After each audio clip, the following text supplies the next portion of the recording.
I want to start by thanking the senator from Nebraska for helping bring light to the significance of the Dobbs Supreme Court case. For some 30 years, I had the honor, the privilege of delivering a baby most every day of my life.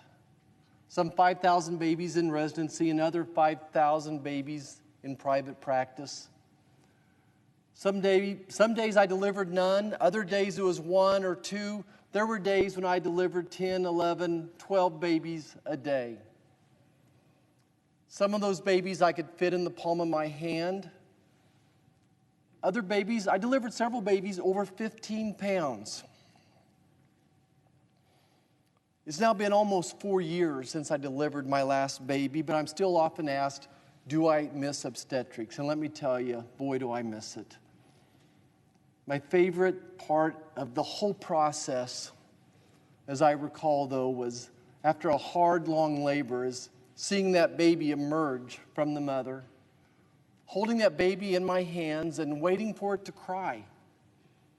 Sometimes it was crying as it entered into this world. Other times it took 5 seconds, sometimes 30 seconds, sometimes a minute or two would go by as we worked on the baby.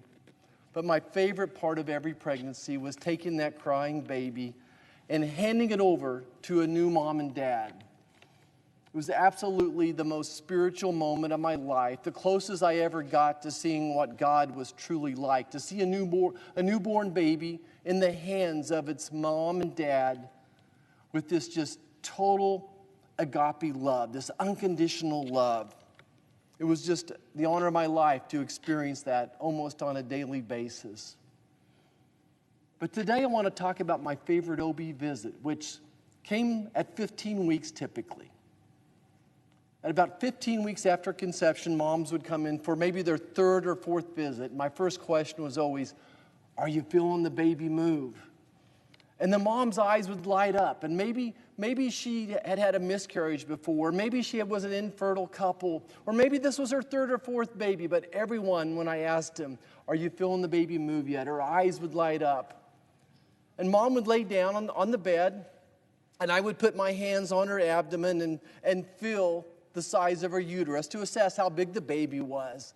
And so often as I put my hands on her skin, I could feel the baby pushing back or kicking back. And then we'd put the Doppler on the mom's abdomen and listen to the baby's heartbeat. And usually if there was a brother or a sister in the room, that baby's big brother or big sister would squeal, "Mommy, what's that noise? What's that noise?"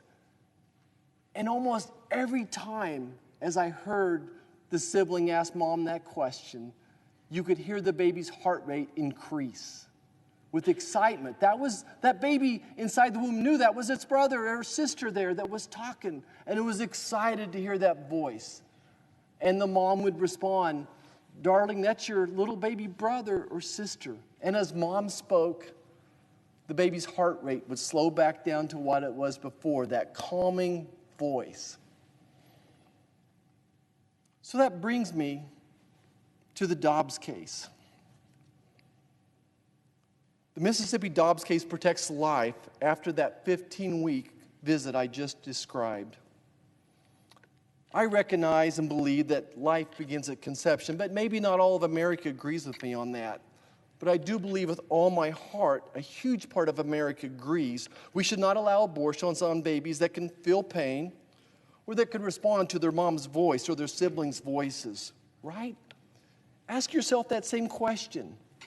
An unborn baby that can feel pain, that knows its mom's voice, should that baby be deprived of life outside the womb? I struggle as I watch America being one of 7 nations that allows abortions after 15 weeks. And I point out that all these other nations are agnostic or totalitarian nations for the most part. And I struggle as I recall the moms and dads who lost a baby at 15 weeks or at 18 weeks or at 23 weeks. I recall their mourning. I recall their tears. I recall that how in our hospital we might be struggling to preserve a pregnancy, to save a baby's life, to be resuscitating a baby, while in a nearby town, the abortion industry is claiming another life at this same gestational age. I struggle to think we live in a society that allows this barbaric treatment of the unborn. We hope and pray that this landmark Supreme Court case will result in a decision that reflects the values of most Americans and protect life after 15 weeks. Unfortunately, because of a 2019 Kansas Supreme Court case, my home state of Kansas has become an abortion destination. An abortion destination. The Kansas Supreme Court has paved the way for unlimited abortions, abortions paid for with tax dollars. And that's why back home I'll be fighting for the Value Them Both Amendment, which protects and values both the mom and the baby. Look, America does not want unlimited, unregulated abortion industry. This is not consistent with our values. I believe most Americans value them both. We value both the mom and the baby. I fought my whole life for moms and babies, and I'm going to keep fighting for them both.